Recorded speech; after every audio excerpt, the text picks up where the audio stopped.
it's those moments where I'm like, oh my gosh, am I totally failing my children? I think we have failures as parents. I think we have failures at teachable moments. We are fighting, but this is a good fight to have, right?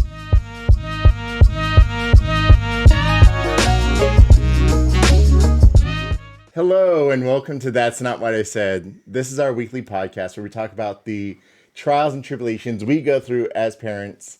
I'm Trent. I'm Emily. Thank you for joining us. So today's episode is raising strong kids. What does that mean? Mm-hmm. So we talk about this a lot. Yeah, Emily. And I think it's something common to any couple that has children, right? At some point, you realize you have divergent ideas about what raising productive adults means and what that looks like for each of you. And it's just a constant, ongoing, adjusting, making sure we're communicating. And it's the source of a lot of fights for us. Absolutely was. I mean, I think, well, I'm sorry to cut you off. Go. But I think that's what makes it a great topic for today. Yeah, absolutely. And I think that was one thing is like when our first daughter was being born, I remember that's one of the things where someone said to me, hey, figure out your parenting style because you don't know what your parenting style is going to be. Yeah. I mean, you kind of have an idea based off of your upbringing, but you don't know what your parenting style is going to be until you have kids. Right. And so like for us, remember I asked you, one of the first things I asked was, hey, what are the core 3 values? Because I remember we had this discussion kind of I had an idea of like what I Yeah. thought your core values were, but then Yeah. I remember like if we chose 3 core values we wanted to pass on to our kids. Yeah. Well, and I remember for me, just because they're so like gratitude was so important to me because I was an orphan and because I was being passed around from family to family, and I wanted to protect my place wherever I was at. And that was a value that served you well in that. It was. It right? absolutely was. Yeah. So it's a good value. It's a good value. It is. Regardless of your situation. It is. And so like for me, so now like, I mean, you see how I am with the girls where I'm always saying like, hey, things that we would have taught them anyways. But there's times when I say, hey, say thank you, say please, be grateful, and you get on me about it. You're like, it's not the fact that you're asking them to say thank you or please. Yeah. It's your tone, like you just did right now, and even that's the exact action you'll use sometime, right? Yeah, it's a command or the tone, right? The tone is, and I know that this is something you've worked on because it's not something you necessarily intend. Yeah, but because you have a deeper voice that carries very easily, sometimes even like a simple command that I would make of our children, if I'm making it versus you doing the same exact thing, it sounds mean or angry coming from you. Yeah. Where it just sounds like a stern parent coming from me. Yeah. Right. So the children react differently. And we had the same instance this morning. So this morning we're doing what we do on a weekend. We were preparing the girls to go to a birthday party. Yeah, for a birthday party. And so I always say, hey, get ready, get your clothes on, take care of the things you need to take care of so we can get out of the house. Yeah. And of course the girls, they start fighting me and they're like, why are you so mean? And not in those exact words, but they're like, yeah. And Dad, you're so harsh. You're so harsh, Dad. Mm-hmm. And I'm like, hey, I asked you 3 times nicely. You're not doing what I told you to do. Now I got to be mean. Yeah. Now I got to be harsh. Yeah. And when I do the same thing, which I mean, just last night we had the same situation, right? And whereas when I do it, it's like, oh, okay, Mom, Yeah, and there's no resentment for me to you, but I do get frustrated with the girls where I'll say to the girls, I'm like, hey, Mom asked you that same thing. And you didn't fight her over it. And now, because I'm asking you're fighting me over it. And that's why I'm yelling. That's why I'm getting harsh. Yeah. And I think, that's something that as a parent, it's something you really have to pay attention to is your tone and delivery. Yeah. And because I think, I can't solve that situation for you, right? Yeah. Right. And that's something, but that's a constant struggle for you, right? Yeah. Is how your message is received by our children. Yeah. and something that you continually, you hear their feedback. I do. You're giving an example, but you hear their feedback. No, so on the way in, so this goes back to our topic of what does it mean to raise good kids? And part of, for me at least, part of that is explaining to them, hey, do you know why I yelled at you this morning? Do you know why I was frustrated with you this morning? And so on the way into the party just now, I said, hey, I turned off the music. And I know it wasn't the appropriate time, but I could tell that our daughter still had a little bit of an attitude with me. And I was saying to her, I was like, hey, do you know why? I was being a little harsh with you this morning? And she's like, yeah. And I was like, because you weren't getting ready, honey. I need you to get ready. I needed you to do what you needed to take care of so that we could get to the party. And I was getting frustrated that you weren't doing what I asked you to do. And so she understood. So I think part of raising strong kids and getting back to our main point is explaining to them why we parent the way we parent. Yes. And so I had to explain to her, like, because she also wore like shorts that she wears around the house, and they're old shorts that she has that are super short, and her butt cheek hangs out. But I wouldn't let her wear these out of the house. I don't care if she wears it around the house. But yeah, they're jammy shorts. Yeah, but I told her, I was like, hey, you got to change those shorts. And she's like, but they're comfy, Dad. And I said, I don't. That's fine. They can be comfy. You're not wearing those out of the house, though. Yeah. I was like, it's inappropriate to wear those out of the house. Yeah. And so she's like, Dad, you just don't understand girl style. I was like, no, I do. But those are inappropriate. And so when I calmed down on the drive, I was like, hey, do you know why I said no to those shorts? Because she brought that. That was like a point for her. She's like, I don't like that you didn't let me wear my shorts. And so I said, do you know why I didn't let you wear those shorts?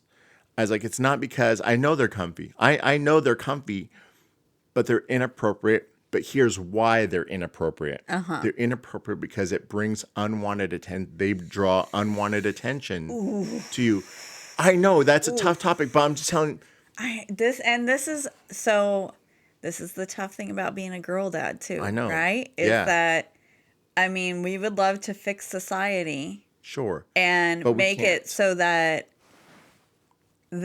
our girls can wear what they feel comfortable wearing and not have to worry about people looking at them, right? Yeah. But this is something that has come up, I think, repeatedly for you too. It's like walking the fine line of not making our children feel like there is something wrong with their body. Of course not. But also making sure that they're appropriately clothed, because that's, it's just, they have to be appropriately clothed. Absolutely. Right? And, I think, and I wonder if this happens the same with, boy moms, right? We got your girl dad, you have two girls. Yeah. And we don't necessarily have the experience of, parenting a boy child.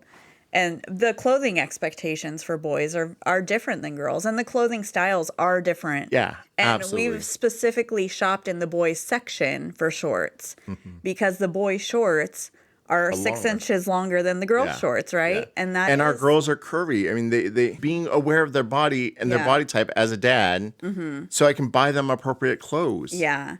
And so I feel like girls' clothes are just a little bit harder for me to buy because I do. And there's times where I go to the boys section, I buy them boys' clothes. Yeah. Because they fit a little bit. They fit looser. Their short length isn't going up to mid-thigh. Yeah, it's going down to just above the knee. Showing when they sit down exactly. in their shorts. Exactly. Yeah. And I think, so this goes back again to like adjusting expectations for parenting in response to our children, right? Because part of raising strong children is letting your children have a voice and making them feel in the home as if they are heard. Absolutely. And that their opinion matters, because it does matter. And we want them to be adults who know that their voice matters, right? And so that's, I think, one thing that you're good at is, even though we kind of have this cycle of this gut reaction now happening where, you're having to like figure out, your tone and tenor approach to our children, because they're at the kind of age where they're starting to be like, meh, which causes you frustration. And it does, right? yes, absolutely. But you're hearing that and you're trying to react, and I think that's part of your your frustration too. And I sympathize, because it's not for lack of trying, right? Yeah. You are trying. And I like being an involved dad. I like being a present dad. But I think this is one of the things too, that sometimes like kids are brutal, right? Yeah. And so you have to, as the adult, not react to the constant slew of like jabs that they'll throw back a little our bit. old star is constantly saying, you're always picking on me. Yeah. And I'm like, I'm not. I give you more responsibilities and I give you more privileges, but with those privileges comes more responsibilities. Right. And she wants the privileges, but then when I hold her accountable to the responsibilities, and I lecture her. Or if I'm giving you these privileges, then you get these responsibilities also. Yeah. And that's part of growing up as like a child, right? And I think giving children responsibilities is one of those things that we have always been on the same page with. Like, even as little children, we had the kids unload the dishwasher. Yep. We gave them certain tasks around the house. They have to clean up the living room. They have to clean up the toys. They have to tidy up. Age-appropriate chores, right? Yes. And I think, although, they more often than not throw up arms about that, right? Yeah. But I think that's good for them. And it is. And that's one thing I do appreciate about you is, like, because when we do hold them accountable, you don't go back and say, hey, well, no, maybe you could do something else, or we're all tired, maybe not today. And we have those days where they do say, hey, we're tired. Yeah. I'm like, hey, okay, cool. Maybe let's not do chores right now, but we got to do them later. Yeah. Yeah. But again, you still, and this one thing I appreciate about you is that you still were like, hey, why are you fighting with Dad? Do what Dad said. Yeah. Go take care of your chores. Yeah. The most critical thing we've learned over the years is just the united front with the kids, right? Yeah. But also, before you have a united front with the children, you have to actually be united. Yeah. And like have those discussions, right? Okay, so this is a good question. Have there been times when we haven't been united? Of course, all the time, right? Yeah. Because there are always things happening. A home is a very dynamic environment. Yes.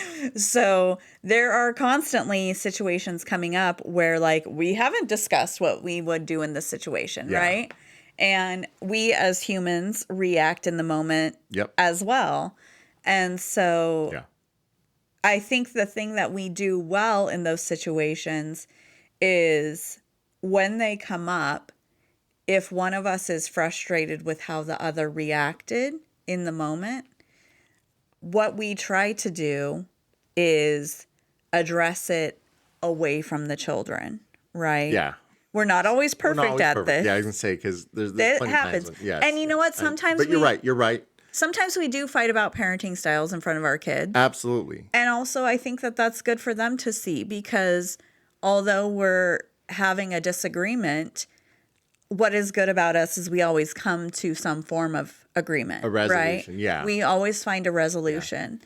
Yeah. And there are times when I do feel bad, like when we're bickering in front of the kids, and because the kids will say, our kids will say to us, like, hey, stop fighting. And we're not like going toe to toe with each other, but we're bickering. And when they say that, though, we help them understand, like, hey, we're not fighting. No, we are fighting, but this is a good fight to have, right? Yeah. We rather... and we always say we still love each other. We just disagree with each other right now. Exactly. And these are important to have. And I don't know how you would live in a house where things happen like that and you didn't talk about them and fight. Sometimes you have to... and when we say fight, we're not talking like fist fight, brawl out, throwing things around the house. We're talking about... we're arguing with each other, right? And we have, I think the most important thing, and maybe this is like where we really start with this, we very early on in our relationship kind of laid some ground rules for how we fight. Right. And like no swearing at each other. Yes. Yes. Right. There's lots of little things that we're like, if we're not resolving this, we walk away from it. We cool off. I think the important thing is that you were able to communicate to me like, hey, there's a moment sometimes when we're not able to resolve something that I need to step away. Yeah. And that was at first for me, I was like, no, you don't get to step away from this. Yeah. But then I realized like, oh, if I'm going to have a productive conversation with my husband, and if we're going to resolve this, I need to let him do that. Yeah. Right? Yeah. I don't want to say it's important to fight in front of the kids, but it's important to have disagreements in front of the kids. Absolutely. And show them how to come to a resolution. Absolutely. I think that's definitely part of modeling a productive partnership. Yeah. Right? Because there is no partnership in the world that you're not going to disagree sometimes. And it is very hard to live with people, right? Yeah. Like, yes. When you're an adult, and we both met in our late 20s, early 30s. Yeah. And so we had established lives. Yeah. And we had lived on our own and done things our own way. And I think, when we were preparing to have kids, like, no, everyone talks about like, oh, you're going to need diapers and you're going to need this and you're going to need this gadget. It's easier to talk about like, oh, you're going to need a stroller and a baby carrier over, oh, you're going to really have to sit down and think hard and long about like what you value as an adult raising an individual. And like, it's going to cause some real self-reflection. Yeah. And we did early on in our relationship. We had a lot of conflicts because we were different people. Yeah. Now a new dynamic. Because we've learned to fight fair. That has helped us. The natural tendency as humans is to like try to place a blame, right? Yeah. Like, something bad happened with our children. It was your fault for not watching the children. Yeah. You didn't do that right. Those kind of things. And I think the immediate resolution we found that makes things work better for us is not placing that blame. Yeah. Right. And I still do it. I'm still guilty of it. I'll do. We just did it yesterday. You fall. I have you fall knee-jerk into reactions. It, but then I'm quick to say, you know what? I realize like, hey, that's not fair. One, that's not fair. Two, that's nowhere not near productive. entirely true. It's not productive. Yeah. And then I apologize. And I think it took me like 3 minutes to come back and say, yeah, I'm sorry about that. And I also called you on it, right? Yeah, absolutely. Which I appreciate. That's hard when we start blaming our partner for shortcomings in our household or, things that maybe didn't happen perfectly. I think that was something that I had to come to terms with really quickly too, is that I needed to give you the space to do things wrong, even if it was hard for me. Yeah, and to not watch. wrong, just different than you. Yeah.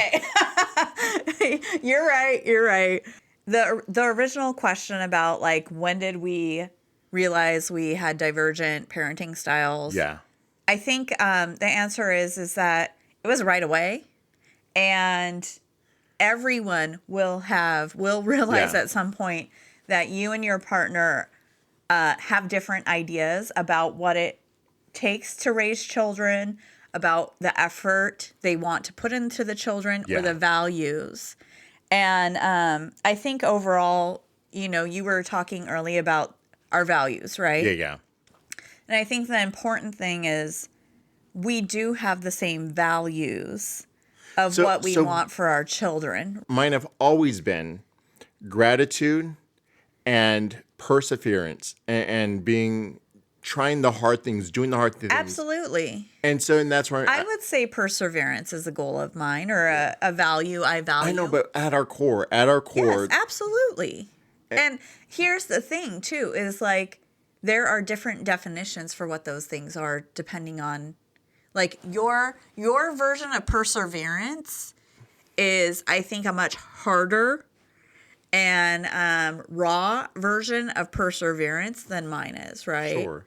And so, But and that's where, when it comes to gratitude, and this is like, I absolutely agree that we should teach gratitude attitudes, yeah. right? Yeah. That doesn't always mean like, oh, thank you for this. Oh, thank you for that to our parents, right? Sometimes our children are sassy and ungrateful to us. Yes. Not normally, but they have their moments, Absolutely. right? But I hold them accountable. I'm like, you don't talk like that. But that's natural for children too, because Doesn't matter. You still correct them though. This is their safe place, right? We're their safe people. Absolutely. And so I think the thing is that you tend to take offense when people don't say thank you, or when people aren't grateful for something that has been done. Whereas I just don't. All I'm saying is like having a gratitude attitude is more than just saying thank you. I know. The whole point though was when we're raising strong kids, Yeah. our core values, Yes. which comes out in our daily lives, and comes out, and that's why I'd say that's probably one of the biggest reasons why we do argue about raising kids so much, is because we have different core values. But we don't. We want our children to appreciate the things that they have, and we teach them and we model for them Absolutely. what being grateful looks like, right? Yeah. Respecting our home, Yeah.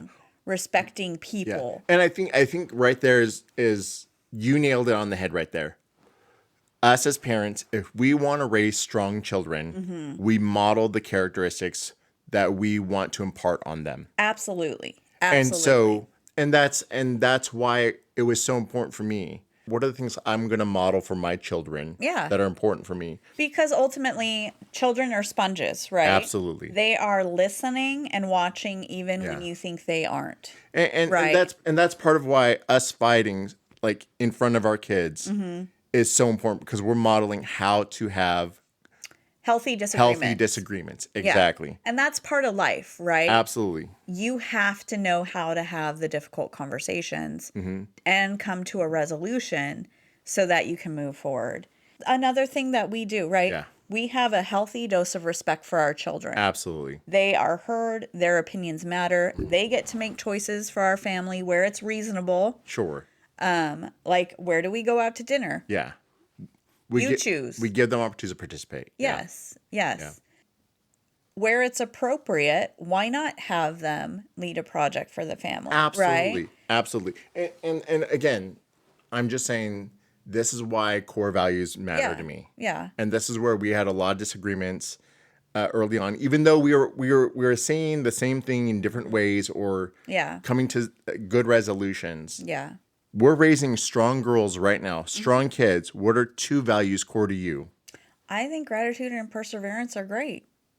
Okay, so I think we've talked ad nauseum about divergent ideas and how, at every phase in parenting, you'll realize things as a couple, you diverge, right? Yeah. And it's just that constant coming back and getting on the same page, because I think regardless of what your values are, or what you think needs to be done in the parenting realm of your household, being on the same page is the starting point, right? Yeah. Yes. So that the house has a firm standing in this is what we do as a household, because parents with divergent ideas living under the same roof, telling children two different things, you're never going to raise strong children if they're constantly trying to navigate between, well, is mom right? Is dad right? Yeah.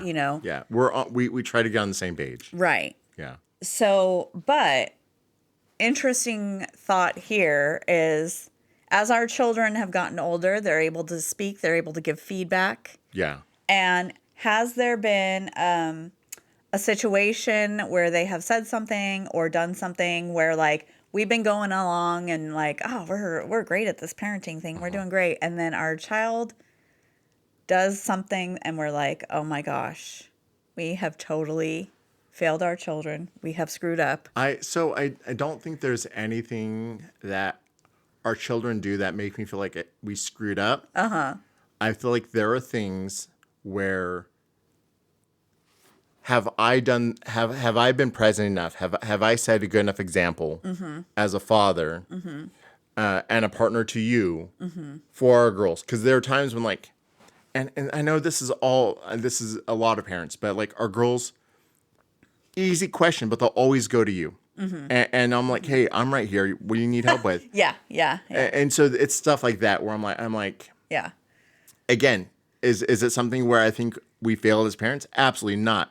I think is it something where I failed at as a father? That's where I do question, did I fail as a father? Or like, I wouldn't say it's a failure, but I know it's not a failure. Question, I know right? it's not failure, but it's a question. Absolutely. And then there's things like kids have different personalities. So they're going to react to different situations. Yeah. Obviously differently. Yeah. Our youngest child will run into a fight, throwing blows. Yeah. I like that about her. Yeah. Our oldest will. She's more like me. She'll avoid a fight. Yeah. And to the point where it's like, well, hey, wait, let me okay. finish. To the point where like she's like, you almost hung your friend out to dry. Well, like what? Yeah. Like, and so because she'll tell us that like when we do our checkups at the end of the day, or when I pick them up from school, hey, what was good, what was bad, what was medium about your day? Yeah. And they're like, well, something medium was so-and-so got in a fight with this boy because he was bothering her. And I told him not to do it. Again, this is our oldest. So she will step up. She will step up. Yeah. But then when it gets like heated, she'll be like, okay, I got to go. Yeah. So she'll like kick the hornet's nest. And then once the hornets come out, then she's out. Yeah. That bothers me about her. And so I call her out on that. I'm like, hey, so you left so-and-so high and dry after you challenged him? Yeah. Well, I had to go back to class. No. Yeah.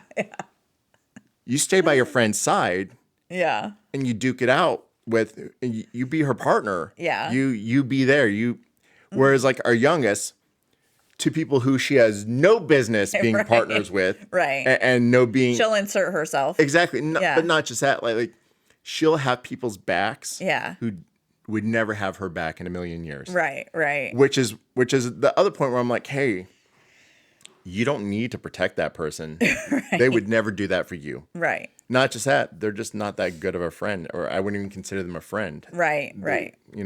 They're nice to you because you give them, gummies, or whatever it is. Yeah. The fruit snacks. Yeah. That's why. And I'm like, you have no, don't. Well, I protected her, and someone made fun of her. I'm like, yeah, they made fun of her because she just wasn't. She's not nice. Well, yeah, and so I think that's kind of their personalities, too, absolutely. Right? So, are the things that we failed? Do I feel like we failed at as parents? No, I don't think we have failures as parents. I think we have failures at teachable moments. And again, this is where I have to learn as a father to be patient, know that teachable moments don't just happen one time, they happen over a span of time. Yeah. And so it takes like doing something for a certain amount of time every day to make a habit. Yeah. So it's the same thing. The teachable moment has to happen X number of times, regularly, before it really sinks in. Yeah. And I remember earlier on where, like, especially with gratitude, where I was like, hey, say thank you. And then it was starting to bother me that I had to constantly remind them to say thank you. Yeah. And it was only about 2 years ago when they started saying thank you on their own. Yeah. And our youngest is like me. She's great about it. I think she took it to heart more than our oldest. But our oldest is more introverted than our youngest too, though. Well, so she's less really inclined to like speak in public generally or to strangers. Where I think we do have to worry about our youngest and her pen shot for just going up and talking to anyone.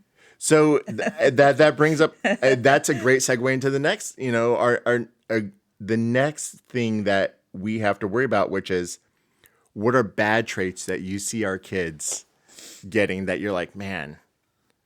Well, or not necessarily bad traits, but traits that you're like, hey, this isn't something that I like my kid.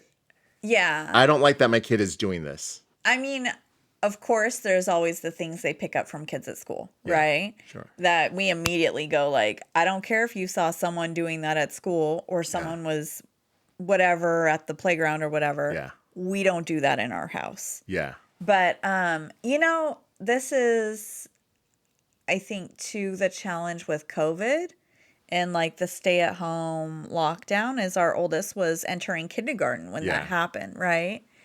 And because we had to be at home when our children were starting to become of like a social age where they were really communicating and starting to be more expressive, I think it really created a habit for our family of just being at home.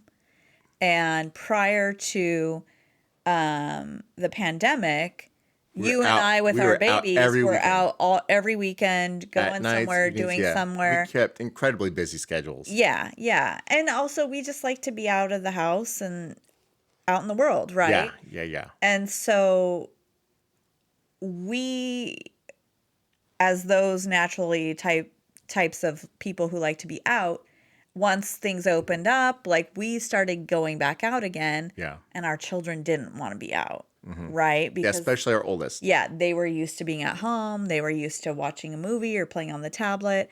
And they're really good. We also have children, I think, who are their energy level at home is kind of low. Yeah. So they will sit in the corner and read a book for hours on end. Yeah. Or they'll play a game for hours. Or they'll just start making paper art out of nowhere. Yeah, they'll do art projects at the table for hours at they are not bouncing off the walls. No. And so I think combined with their sometimes they do, natural personalities versus or combined with the pandemic causing us to be home more, they just got used to being at home and they liked being at home, and then they started hating to go out. Yeah. And that's something I think, we're in 2025 now, we're still kind of struggling with children who have become real homebodies. Yeah.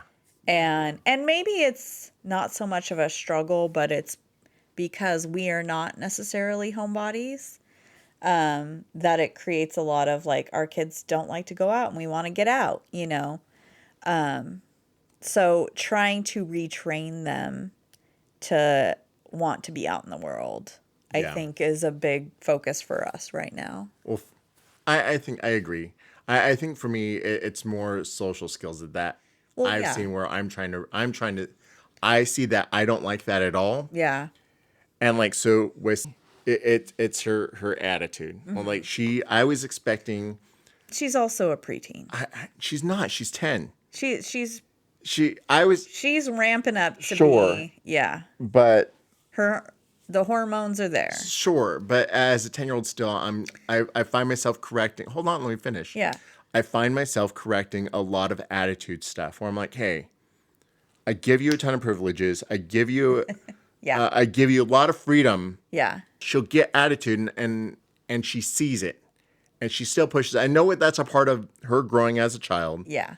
Is pushing the boundary, seeing what she can get away with. Yeah. And I don't let her get away with it because not only one, because it's not appropriate, two, because it bugs the hell out of me. And again, I know she'll get attitude. I know that she's maturing and hormones are going to start ramping up. Yeah. But nip that shit in the bud. Well, I think you've hit on something too about managing expectations you have for your children as a parent too, right? Because I think when our oldest started showing signs of like 8 is when it really started happening, right? There's this big hormonal shift for children when they turn 8 or around the age of 8. And we didn't have like the terrible twos. We didn't have tantrums when our kids were little. Nope. But when 8 came around, we started to get more of the mood swings. Yeah. And that's when I started seeing that, hey, yeah, they can't be out all day. They are tired. Yeah. And also like showing more preference over like what they want to wear. Yeah. Having meltdowns when the thing they wanted to wear wasn't ready to be worn. Yeah. Those kind of things. Why didn't you get this ready? Dad, where is this at? Yeah. I don't know. It's your sweater. Like something you've always said in response to that is like, I thought I was going to have until 14, you know. Yeah. I thought I was going to have a good Till solid 12 or 13. Yeah. Yeah. And it wasn't supposed to happen this early. And I think a lot of like parents believe like the things out, there's some cultural just norms that we think are the way things, like your 2-year-old is going to have tantrums, your 5-year-old is going to have meltdowns, like, and you're not going to have to worry about hormonal children until they are, you know, 6th grade, 7th grade, Yeah. in those ages. And it's just not true. It's just not true. Every child is different. Absolutely. And Every child's different. you know, technology is such that we're learning things about the hormones and development of our children, such that the terrible twos might not be the terrible twos, but things like 8, no one told us 8 was a really hard Yeah. year, and it was, you know. Yeah. And like I said, for me, just that attitude. I'm preparing myself, and this goes back to, you know, like, how do we continue to raise good, strong, and so I want to preface this, like, I tell our girls all the time, hey, you are strong, good, thoughtful girls. I love you. Mom and I lucked out with you. But I don't like this. This wasn't appropriate. So that being said, I am not excited if this keeps ramping up, especially with the attitude, the fighting. Not, though. I don't know. I'm just saying. Yeah. It seems like all following the curve. I think it kind of goes like this, right? Sure. But if it goes like this upwards, that just makes it harder. And so for me as a dad, I'm not nervous because I'll take on the challenge head on. But I want to make sure that I raise teenage girls, not single digit girls. I want to make sure I raise teenage and double digit girls that don't hate me, don't resent me, don't flee to, again, this is just me as a dad. This is shit I think about. Don't flee to crappy boyfriend or random dude who's a shitbag, because either I've set a bad example of what a good man and boy should be. Yeah. Or because they're mad at me and they're doing it to fight against me. Yeah. And so for me, those are things I think about now. And that's where and like I said, you know, like we've said, we give them a lot of freedom, a lot of privileges. Yeah. And I'll continue to do that. Yeah. But there are times when I'm like, hey, okay, you want to act up, you want to be a knucklehead. Hey, turn that tablet off. You lose it for the rest of the night. Well, and I think and then she gets mad, and then she gets angry, she gets pissy, and then I'm like, hey, fine, do that. Get mad, get angry, get pissy. But then she'll go to you, or you'll check in on her, and she'll be like, Dad's being mean. And we'll talk about why she's feeling that way, what happened, because I always hear it, right? Yeah. So we'll talk about the situation. But also, I just want to, you're talking a lot about like the disagreements you have with our children.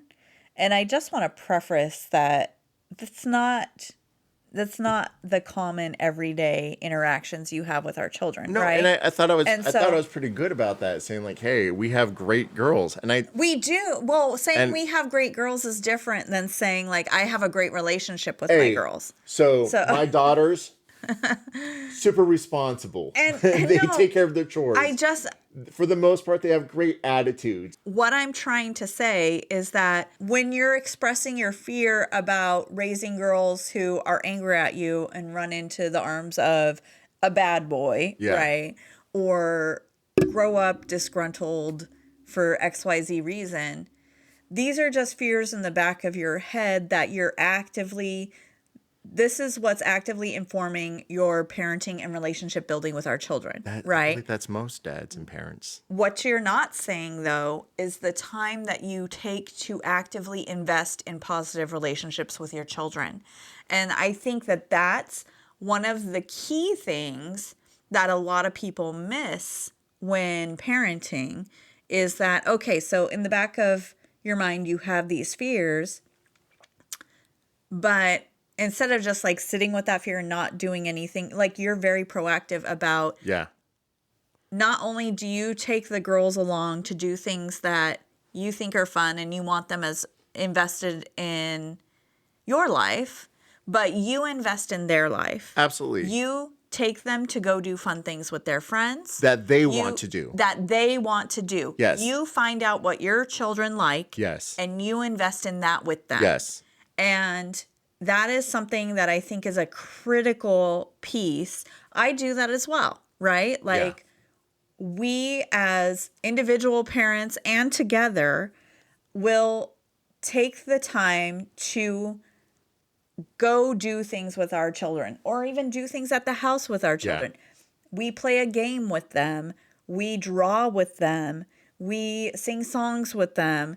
They love dance parties. So right, we did dance party last night. Yeah. And those, I think, more so than the disciplinary action that you're focusing on right now, more so than anything, it's those positive moments that are going to create strong children or strong adults, because they have two parents. And even if kids don't have two parents, even if it's just one parent who's positively investing and interested in the children, that alone goes such a long way for children feeling secure and confident and knowing that their parent really cares, right? Yes, absolutely. So that's the thing is, I just wanted to take a moment to focus on what you do in a positive light because we're talking so much about fighting. And we've talked about this several times. Like, I talk about the negative because that's what I'm struggling with myself. Those are the fights I'm having myself. Right. So that's why it's easy for me. Like, no, the good stuff's good. It's great. Like, and I know. But it's 95% of the stuff in our life is the good stuff. We're lucky. We're lucky and fortunate. But that's that 95%. The important piece, right? That 95%, I think, is way more important than the 5% that we struggle with, right? I know it is. I'm just saying. Yeah. These are these internal dialogues I have as a father, as a parent. Absolutely. And thank you for sharing that. And I think we all have that, right? Yeah. I also have the mom guilt, right? Because I am a mother who works outside of the home. Mm-hmm. And there will be days where, I'm not able to do something with our children at school. I'm not able to volunteer. I'm not able to go, see something that they're doing because I'm held back at work for XYZ reason. Yeah. And it's those moments where I'm like, oh my gosh, am I totally failing my children? Or mornings where I need, you take them to school instead of me. And they're like, Mommy, we really want you to take us. And I'm like, I'm sorry, I can't. Yeah. I can't today. And it's those moments where I too, like, I feel like, I'm like, oh my gosh, am I not there for my children? Are they going to like grow up thinking their mother wasn't invested in them because I didn't take them to school every morning? Yeah. But I have to believe at the end of the day that the model I'm setting for them, being a mom who is working outside of the home and a parent, is a good one. Sometimes I feel like I'm failing my children. Yeah. But at the end of the day, I have to trust that we're making the right choices. We're making the right choices, right? Yeah. And I'm lucky to have a partner who is also so involved that shares responsibility for them with me. Yeah. Right. And actively invests in them. And that makes my mom guilt a little bit better, Yeah. So point being is that it's hard knowing what's good and what's not good. But all you can do is put in your full effort, invest as much time in your children as you would in anything else that you want to be good at. So at the end of the day, it comes down to raise strong children. Mm-hmm. We just have to set the example. That's what it ultimately comes down to. We have to be the good examples for our children. And of course, raising strong kids and good kids it's gonna vary between family to family. Yeah. Everyone's gonna have, and that's why I brought up a little different, right? absolutely, and that's why I brought up earlier on what are our core values, because if we're trying to demonstrate our core values to our children, and that those are the things we want to teach our children, whatever they may be, that's how we're gonna do it. Is we're gonna be those examples for our children. Yeah, and thinking about this, really raising, children, productive adults, I think it takes leadership skills, right? You really need to look at parents as the leaders of the household. Absolutely. And you lead by example. Yeah. You set expectations for the household. Yeah. You manage to those expectations. Yeah. You need to be consistent in those expectations. Yes. You can't have, and that's why it's important that parents are on the same page. Yes. And parents have these discussions with each other so that we're setting clear expectations, because then we're going to parent to those expectations. Yeah. And when our children don't meet those expectations, we're going to talk to them about that and support them in adjusting their behavior so that they can meet those expectations. Absolutely. Because that's the thing with, you have to invest in the children so Absolutely. they know what meeting those expectations looks like, right? Yeah. And pouring praise into them, I think, is a better way, and leading by example is a better way of parenting than just not setting expectations and letting them kind of free range. I know. And that's where coming up on the back everything end, you right? said is right. It's just formulaic and corporate for me to hear it that way. But yes, you're right. But like I said, for me, it comes down to setting core values, being the example, reassessing, like you said. I mean, for me, it makes it very clear, right? I know it To a does. situation that it's And I agree with you. I believe you. I agree with you. I see it. Thank you all for joining us for this week's Thank you, episode. guys. We appreciate you. And Have a good more day. importantly, hope you got a lot out of it. Throw some comments below. Let us know what you think. Thank All right. you. Thank you. Bye.